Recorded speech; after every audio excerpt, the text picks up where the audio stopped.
সত্যিই কি আমাদের দেশের মেয়েরা স্বাধীন?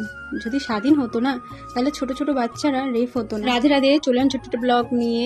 হ্যাপি ইন্ডিপেন্ডেন্স ডে আমার তরফ থেকে আপনাদের জন্য রইলো। আর আশা করছি আপনাদের দিনটা আজকে খুব ভালো কাটলো। আর প্রত্যেকদিন সকালে আমার বাসি কাজ কিভাবে চালু হয়, তাই আমি ছোট্ট ভিডিও আমি এই ভিডিওতে দেখানোর চেষ্টা করছি। দুটো দরজাতে আমি জল দিয়ে চলে এসেছি, দিয়ে আসার পরে আমার বাসি কাজ চালু হয়। দরজায় জল দিয়ে এসে আমি এখানে একটু গরম জল আর একটু মেথি দানা, চিয়া সিড, ফ্ল্যাক্স সিড সব মিক্সড করিয়ে একটা পেস্ট বানানো আছে, সেটা আমি প্রত্যেকদিন সকালবেলা করে খাই।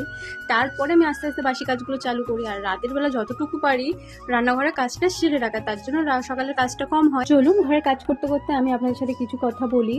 ফেসবুক, ইনস্টাগ্রাম খুললে এখনো মেয়েদেরকে নিয়ে উঠছে কথা, মেয়েদের পোশাক নিয়ে। আমার 2026-এ দাঁড়িয়ে মেয়েরা কেমন ধরনের পোশাক পরলে মেয়েদের সম্মান থাকবে? সে বোরখায় পরে থাকুক না কেন, তারও কোনো সম্মান নেই। কদিন আগেই ছোট্ট একটা বাচ্চা রেপ হয়ে গেল।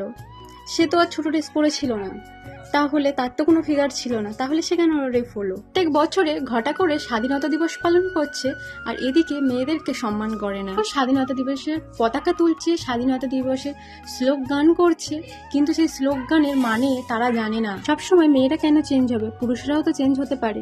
মেয়েদের যেখানে সম্মান নেই, সেখানে এই দেশ কোনোদিন স্বাধীন হবার নয়। আর আমার বাসি কাজ হয়ে যাওয়ার পরেই স্নান না করলে হয় না, খুবই বিরক্ত লাগে। যতই পুজো দেবার থাক আর না থাক, তাও খুবই একটা খারাপ লাগে। আর আমি কিছু তো খেতেই পাই না স্নান না করে। স্নান করার পরেই দেখছি এদিকে কত পরিমাণে চুল উঠছে এই বর্ষাতে। তো পরিমাণে চুল উঠছিল যে আমি চুলটা কেটে দিয়েছি, তাও দেখছি চুল উঠছে।